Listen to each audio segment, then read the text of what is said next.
কটিয়াদীতে জুলাই যোদ্ধা পরিবারের পাশে টিন ও নগদ অর্থ সহায়তা নিয়ে উপজেলা প্রশাসন। কিশোরগঞ্জ জেলা প্রতিনিধি মোহাম্মদ সবুজ বাঙালির পাঠানো তথ্য ও ভিডিও চিত্রে দেখুন বিস্তারিত। কিশোরগঞ্জ জেলার কটিয়াদী উপজেলার সহস্রাম ধুলোদিয়া ইউনিয়নের পূর্ব পুরুরা গ্রামের দিনমজুর বাবুচানের 7 বছরের মেয়ে রাইফা জুলাই বিপ্লবের সময় ঢাকার তারাবো বিশ্ব রোডের পাশে খেলাধুলো করতে গিয়ে গুলি খেয়েছিলেন। পরে হাসপাতালে নেওয়া হলে ডাক্তার তাকে মৃত ঘোষণা করে। 7 বছরের মেয়ে রাইফাকে হারিয়ে দিশেহারা অবস্থায় রাইফার বাবা মা গ্রামে চলে আসে। দীর্ঘদিন অভাব অনাহারে দিন কাটাচ্ছিলেন।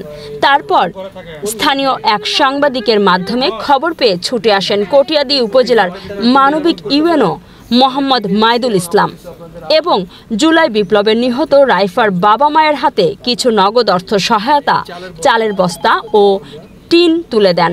এ সময় আরও উপস্থিত ছিলেন কটিয়াদী উপজেলা প্রকল্প বাস্তবায়ন কর্মকর্তা মোহাম্মদ সাইফুল ইসলাম, সমাজসেবা অফিসার আবুল খায়ের, মহিলা বিষয়ক কর্মকর্তা আসমা আক্তার এবং বিভিন্ন দফতরের কর্মকর্তা ও সাংবাদিকরা উপস্থিত ছিলেন।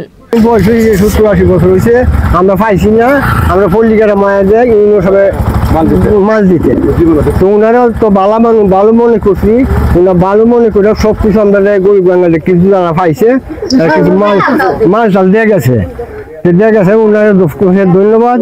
আল্লাহ তারা স্মরণ শক্তি দেয়, জ্ঞান শক্তিতে বাড়ায় দেয়। আমার জীবনে প্রথমে দেখলাম যে উপজেলা ইউনিয়ন স্যার গ্রামে এসে গরিব দেখে এভাবে সহযোগিতা করাটা আমার জীবনে প্রথমে আজকে দেখলাম। আমি আমার পক্ষ থেকে, এলাকার পক্ষ থেকে আমি স্যারকে ধন্যবাদ জানাই। নির্বাহী অফিসার এবং প্রকল্প বাস্তবায়ন অফিসার এবং মহিলা বিষয় কর্মকর্তা উনি যে একটা উদ্যোগ নিয়েছে, যে জুলাই হত্যা যে একটা মহিলা ছিল তার জন্য টিন দেওয়া হয়েছে, 1 বস্তা চাল দেওয়া হয়েছে। আপনাদেরকে আমি সাংবাদিকের মাধ্যমে খবর পেয়ে তার কাছে আমি সংবাদ পেয়েছি যে আমাদের সহস্রাম ধুলোদিয়া ইউনিয়নের এটা কত নম্বর ওয়ার্ড, 9 নম্বর ওয়ার্ডে কিছু পরিবার খুবই মানবেতর জীবন যাপন করছে। আমরা এটা তৎক্ষণাৎ খবর পেয়ে আমি সমাজসেবা অফিসার, আমাদের প্রকল্প বাস্তবায়ন কর্মকর্তা, মহিলা বিষয়ক অফিসার সহ আমি সরজমিনে এসেছি। সরজমিনে এসে যেসব পরিবার আসলে মানবতার জীবনযাপন করছে তাদেরকে আমরা খাবারের ব্যবস্থা করেছি।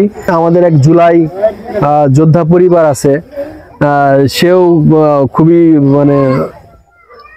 মানবতারই, সেও খুব দরিদ্র মানুষ।